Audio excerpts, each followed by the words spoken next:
Votre tarification fera décoller ou coulera votre entreprise. Ça, c'est quelque chose qui est réel et dont j'ai déjà fait les frais malheureusement. Donc, si je peux vous éviter de faire cette erreur-là, c'est bénéf. Il m'a fallu des années pour apprendre cette leçon importante. Je partagerai 3 situations qui m'ont amené à croire que la tarification est la principale composante qui dictera à quel point vous réussissez avec votre entreprise. Donc, mon expérience, c'est la suivante. Avec ma première agence de consulting, j'ai failli devenir fou à cause de mon implication excessive dans l'entreprise. Je devais résoudre chaque problème tout seul. Lorsque j'ai lancé une offre à bas prix, je pensais que le chiffre d'affaires augmenterait car la barrière à l'entrée avait baissé. Ok, donc, je me suis dit, si je vends moins cher, bah, ça va être accessible à plus de monde, donc je vais faire plus d'argent, ce qui en réalité est du gros bullshit. Ok, je me suis retrouvé à livrer des clients qui investissaient peu et qui étaient donc peu investis, ce qui rendait l'atteinte de leurs résultats beaucoup plus compliqué. Ça a directement impacté ma preuve sociale, puisque les résultats de mes clients étaient mauvais. Donc, je n'avais pas de quoi construire un marketing solide, mais ça a surtout impacté mon chiffre d'affaires. Je faisais le même nombre de ventes qu'avant, mais je collectais 3 fois moins de cash. Ok, donc, baisser ses prix, c'est rarement une bonne idée. Ne réduisez jamais vos prix en pensant que vous gagnerez plus d'argent. Les avantages de facturer des prix plus élevés, c'est les suivants. La valeur perçue est plus élevée. Ça, c'est quelque chose de réel. Plus on vend cher, plus la valeur perçue augmente. C'est un biais humain, c'est-à-dire que plus le prix est cher, plus on va inconsciemment se dire que ça vaut extrêmement cher, que ça a de la valeur. Donc voilà, augmenter le prix, ça augmente la valeur perçue. C'est très irrationnel, mais ça fonctionne. Vous pouvez vous permettre d'embaucher des personnes expérimentées. Donc, plus vous avez de moyens avec votre entreprise, plus vous margez cher, bah, plus vous allez pouvoir investir pour amener des talents dans votre entreprise ou pour investir avec des personnes qui vont vous permettre de la développer sans forcément que ce soit des employés ou des collaborateurs. Ok, vous allez avoir une croissance plus rapide, vous allez être moins impliqué et vous allez avoir de meilleurs résultats pour vos clients. Autre avantage, vous pouvez dépenser en marketing pendant que votre concurrence a peur de ne pas trouver de clients le mois prochain. Ok, si vous êtes la personne qui vend le plus cher sur le marché, vous êtes aussi celle qui marge le plus. Donc, vous êtes aussi celle qui a les moyens de dépenser le plus pour acquérir un client. Et il y a une règle en marketing qui dit que celui qui est prêt à dépenser le plus d'argent pour acquérir un client, c'est celui qui gagnera à la fin. Mes sources pour cette vidéo, je précise que je me base sur le livre, encore une fois, L'offre à 100 millions de dollars d'Alex Hormozy. Je te le recommande fortement pour venir compléter ce que tu vas apprendre dans ce programme. C'est un livre qui est juste pépite. Il est traduit en français, donc c'est vraiment très, très cool. Il y a plein de livres business qui ne sont pas disponibles en français, malheureusement. Si vous lisez l'anglais, envoyez-moi un petit DM. Je vous donnerai mes meilleures lectures en anglais. Mais pour ceux qui lisent que le français, L'offre à 100 millions de dollars, c'est très, très, très bien pour venir compléter ce qu'on va apprendre dans ce module-là. Tu dois comprendre que pour faire croître n'importe quelle entreprise, il y a seulement 3 petites choses simples à faire. Obtenir plus de clients, augmenter leur panier moyen et les faire acheter plus souvent. Si tu as plus de clients, que la moyenne de tes clients, ils payent plus cher et qu'en plus de ça, ils achètent plus souvent, ton entreprise va croître de manière inévitable. Ok, pourquoi tu devrais demander un prix qui te fait mal, autrement dit un prix où tu as un peu les chocottes au moment de l'annoncer? Tout simplement parce que la plupart des entrepreneurs et des entreprises ne sont pas concurrents ni sur la valeur ni sur le prix. Le plus souvent, ils ne se font pas concurrence du tout. Leur processus de tarification, il ressemble à ça. Ils regardent le marché, ils regardent ce que les autres proposent, ils prennent la moyenne, ils mettent un prix légèrement en dessous pour rester compétitifs, ils donnent un peu plus que leurs concurrents en termes de valeur, donc ils finissent avec une proposition plus pour moins cher. Et le grand secret, c'est que ces concurrents sont tous fauchés. Donc pourquoi les copier? En réalité, il n'y a aucune raison. Comment dire, le seul cas de figure dans lequel vous pouvez faire ça et dans lequel c'est rentable, c'est si vous êtes dans la grande distribution, pardon, et que vous faites un petit peu la guerre des prix, la guerre de qui vendra le plus pour le moins cher. Mais si vous n'êtes pas dans ce cas de figure-là, c'est tout sauf une bonne stratégie. Donc évitez ça le plus possible, d'accord? Au fil du temps, dans un marché efficace, plus de concurrents arrivent et proposent un peu plus pour un peu moins cher jusqu'à ce que plus personne ne puisse proposer plus pour moins cher. À ce moment-là, le marché devient efficient et les patrons qui y sont gagnent tout juste assez d'argent pour vivre jusqu'à la fin du mois. Ok, les 10 à 20% en bas de l'échelle se lassent ou cessent de se battre. Puis, de nouveaux patrons débarquent, ignorant ce qui se passe et répètent les mêmes erreurs. Et ce cercle continue encore et encore. Ok, c'est-à-dire que voilà, il y a des entreprises qui vont être dans un marché où ça va être sans cesse la compétition de qui donne le plus pour le moins cher. Il y en a qui vont rester parce que bah, voilà, ils sont leaders de ce marché-là, mais la plupart qui sont en bas de l'échelle, ils vont abandonner. Puis il y a de nouvelles personnes qui vont arriver dans ce marché-là, ils vont faire exactement les mêmes erreurs, ils ne seront pas exactement au courant de ce qui se passe et le cercle continue encore et encore. Pour faire simple, Appliquer une telle tarification veut dire que tu proposes un service à un coût qui te permet tout juste de ne pas couler. Nous n'essayons pas de survivre, nous essayons de gagner de telles sommes d'argent que tes proches te demanderont si tout ce que tu fais est légal. Ok, on n'est pas là pour faire une association caritative, on n'est pas là pour aider les gens gratos ou à des prix dérisoires. On est là pour create wealth, comme ils disent en anglais, créer du patrimoine, créer de la richesse. Et ce n'est pas en vendant moins cher que tes concurrents ou en essayant d'être compétitif que tu vas y arriver. Le mieux, c'est de vendre extrêmement cher, mais d'avoir une valeur perçue qui justifie ce prix. Ok, je me répète, nous n'essayons pas d'avoir le plus de clients possible. Nous essayons de gagner le plus d'argent possible. Ok, c'est quelque chose de très différent. Moi, je peux avoir l'objectif d'avoir 100 clients par mois à 10 euros. Donc, ça me fera un total de 1000 euros. Ok, mais je peux avoir mon concurrent en face qui, lui, a un seul client, mais c'est un client qui le paye à 100 000 euros. Bah, je préfère être dans la situation de cette personne-là. Ok, le but, ce n'est pas d'avoir le plus de clients, encore une fois, c'est d'avoir le plus d'argent possible. Cela dit, puisqu'il n'y a pas de bénéfice stratégique à être le deuxième moins cher du marché, laisse-moi te démontrer rapidement pourquoi demander le prix fort est une bonne décision pour ton entreprise. De plus, c'est la seule possibilité pour que tu puisses proposer le plus de valeur possible et avoir une proposition unique et forte dans le marché. Laisse-moi te présenter le cercle vertueux de la tarification. Quand tu baisses ton prix, qu'est-ce qui se passe? Tu baisses l'investissement émotionnel de ton client puisque cela n'a pas coûté cher. Tu baisses la valeur perçue par ton client sur le service que tu proposes. Cela ne doit pas être si bien si c'est tellement peu cher ou si le prix est le même que tous les autres. Si tu proposes un truc au même prix que tout le monde, ben on peut s'attendre à ce que la valeur soit à peu près similaire. Okay, tu baisses aussi les résultats de ton client puisqu'ils ne comprennent pas la valeur de ton service et ne sont pas investis. Comme je le disais plus tôt, les gens qui investissent peu sont peu investis, donc ont peu de résultats.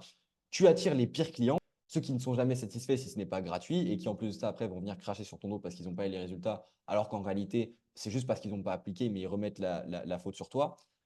Et enfin, dernière chose, tu détruis ta marge possible qui t'aurait permis de proposer une expérience exceptionnelle, embaucher les meilleures personnes, investir en ton équipe, prendre soin de tes clients, investir en ta croissance, investir dans d'autres lieux et tout ce que tu espérais pour pouvoir aider un maximum de personnes à résoudre leurs problèmes. En gros, c'est naze. Et pour empirer les choses, ton service l'est probablement aussi parce que tu essaies tant bien que mal de gagner de l'argent en vain. Il ne te reste tout simplement pas assez d'argent pour faire quoi que ce soit d'exceptionnel et au final, tu t'alignes avec le tas d'autres entreprises qui sont médiocres et vous entrez tous dans la course vers le fond. J'ai connu ça, c'est affreux et si tu aimes tes clients et tes employés, par pitié, essaie de faire mieux pour eux. Ok, voici le sens inverse. Quand tu augmentes tes prix, qu'est-ce qui se passe? Tu augmentes l'investissement émotionnel de tes clients. Tu augmentes la valeur perçue de ton service. Tu augmentes les résultats de tes clients parce qu'ils s'investissent et trouvent de la valeur dans ton service. Tu attires les meilleurs clients, ceux qui sont le plus faciles à satisfaire et coûtent moins cher à aider, ok, et qui ont le plus de chances de percevoir et recevoir le plus de valeur possible. Tu multiplies aussi ta marge parce que tu as de l'argent à investir dans des systèmes efficaces, des personnes intelligentes, un meilleur service client, agrandir ton activité et surtout, le chiffre sur ton compte en banque ne fera qu'augmenter mois après mois, même après avoir injecté de l'argent dans ton entreprise. Ce qui te permet, in fine, d'y prendre plaisir sur le long terme et d'aider plus de personnes sur le chemin au lieu d'abandonner. Okay, un prix plus élevé veut dire une valeur plus élevée. Genre vraiment, le prix, plus il est élevé, plus ça augmente la valeur perçue. Et moi, je le vois, généralement, les offres que je vends le plus cher, c'est celles que j'ai le plus d'aisance à vendre parce que dans la tête des gens, ça a une valeur incroyable. Donc, même s'ils n'ont pas l'argent, ils ont envie d'acheter. Okay, lors d'un blind test de goût, ça c'est une expérience très très intéressante, il y a des chercheurs qui ont demandé à des participants de classer trois vins, un bas de gamme, un moyen et un haut de gamme. Tout au long de l'étude, les participants ont classé les vins qui avaient des étiquettes de prix visibles. Donc, c'est-à-dire qu'ils avaient le moyen, le nul et le bien qui étaient en face d'eux et sur chacun, il y avait écrit, OK, celui-là c'est le bon vin, celui-là c'est le vin moyen et ça c'est le vin dégueulasse. Sans surprise, ils les ont classés dans l'ordre de leur prix, le plus cher étant le meilleur, le deuxième plus cher étant le deuxième en matière de goût et le moins cher étant le moins bien. C'est-à-dire que bah, voilà, ils avaient le vin le plus cher où il y avait écrit c'est le vin le plus cher. Ils se sont dit, ils l'ont goûté, ils se sont dit ouais, celui-là c'est le meilleur. Pareil avec le deuxième et pareil avec le troisième. Ce que les participants ne savaient pas était que les chercheurs leur ont donné le même vin à chaque fois. Ça, c'est très très drôle. C'est-à-dire qu'on dit ouais, quel est le meilleur alors qu'en réalité, c'était à chaque fois le même. Mais ils ont noté une forte différence entre celui qui était perçu comme le meilleur et le pire. Cela a de grandes implications pour le lien direct entre la valeur et le prix. C'est-à-dire que bah, le prix qui est affiché, il a un impact direct sur la valeur et l'expérience que les gens vont avoir. C'est-à-dire qu'avec exactement le même vin, les gens l'ont plus apprécié quand il coûtait plus cher. Je ne sais pas si vous vous rendez compte de la dinguerie. Augmenter tes prix peut directement augmenter la valeur que tu proposes. De plus, plus le prix est élevé, plus ton service ou produit est attirant. Les gens veulent s'acheter des biens qui coûtent cher. Ils doivent estimer avoir une raison de le faire et l'objectif n'est pas d'être juste au-dessus du prix du marché. L'objectif est d'être tellement au-dessus qu'un acheteur se dira c'est tellement plus cher, ils doivent être vraiment à part du reste. Je vous donne un exemple. J'ai réalisé une vente à 10 000 euros, c'est quand c'était hier. En fait, c'est un produit qui vaut extrêmement cher, on ne va pas se mentir, et c'est quelque chose du coup qui a énormément de valeur aux yeux de mon client. Il se dit c'est tellement au-dessus de ce que tout le monde propose que c'est sûr qu'il y a une valeur incroyable. Donc, ça augmente la valeur perçue, ça augmente l'envie d'acheter et au final, la personne a démarré alors qu'elle n'avait pas les finances. Ok. Voilà comment tu te classes dans une catégorie à part. Dans cette nouvelle catégorie, tu as le monopole et tu peux ainsi faire un profit de monopole. Voilà l'objectif. Un point de plus que je voudrais te faire comprendre est que si tu proposes un service où le client doit faire quelque chose afin d'obtenir le résultat souhaité ou résoudre le problème que tu promets de résoudre, ils doivent être investis. Moi, les personnes que je fais démarrer sur ce programme-là, c'est des personnes qui doivent passer à l'action pour avoir du résultat. Donc, elles doivent être investies pour passer à l'action.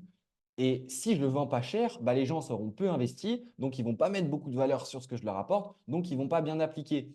Donc, la solution pour moi, pour être sûr que mes clients ont vraiment du résultat, c'est de vendre extrêmement cher. Parce que plus je vends cher, plus ils vont mettre de l'importance, plus ils vont appliquer, plus ils vont avoir du résultat. OK.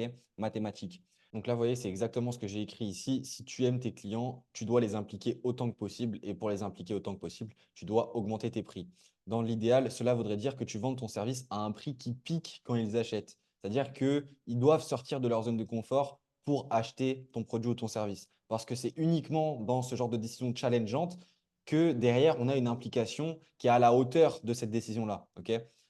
Cette sensation de picotement les poussera à se concentrer sur leur investissement dans ton produit ou ton service. Ceux qui payent le plus, ils prêtent le plus d'attention. Et si tes clients s'impliquent vraiment, ils obtiendront de meilleurs résultats avec ton service qu'avec celui de tes concurrents.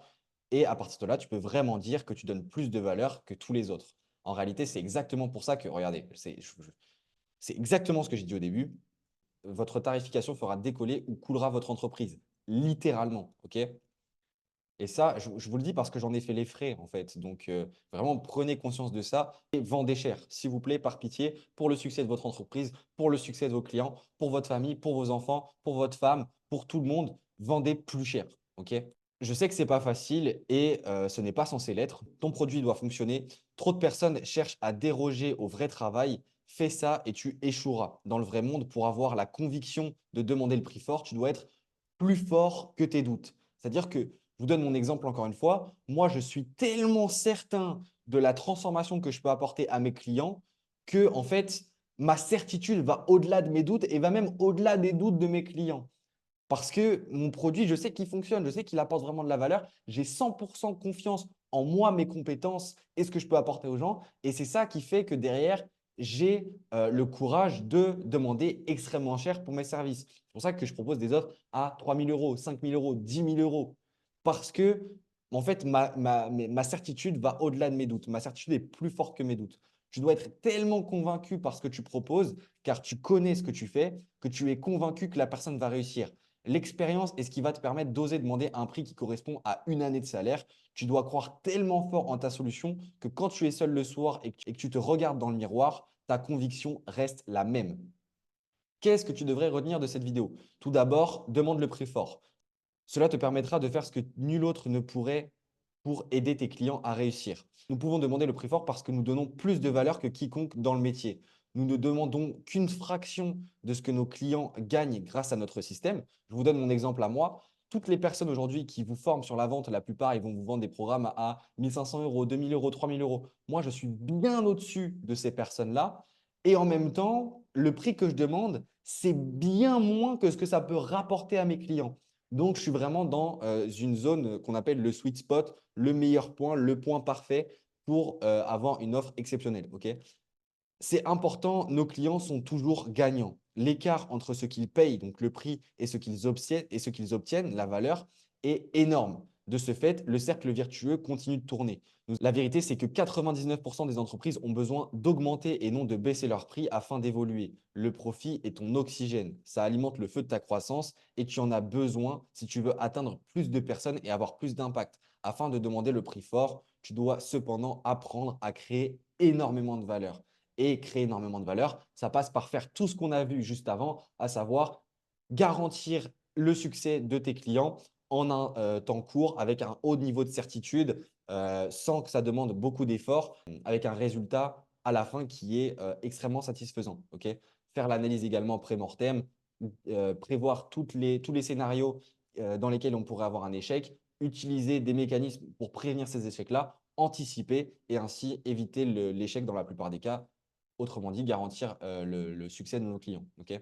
J'espère que j'ai été clair sur cette vidéo. Si vous avez des questions, vous pouvez bien évidemment venir vers moi. Même, je vous encourage à le faire le plus possible. Saoulez-moi, harcelez-moi, sollicitez-moi le plus possible parce que, en fait, si vous ne le faites pas, vous ne prenez pas à 100% la responsabilité de votre succès. Si vous voulez vraiment réussir, cassez-moi la tête avec vos problèmes, s'il vous plaît. D'accord? Merci.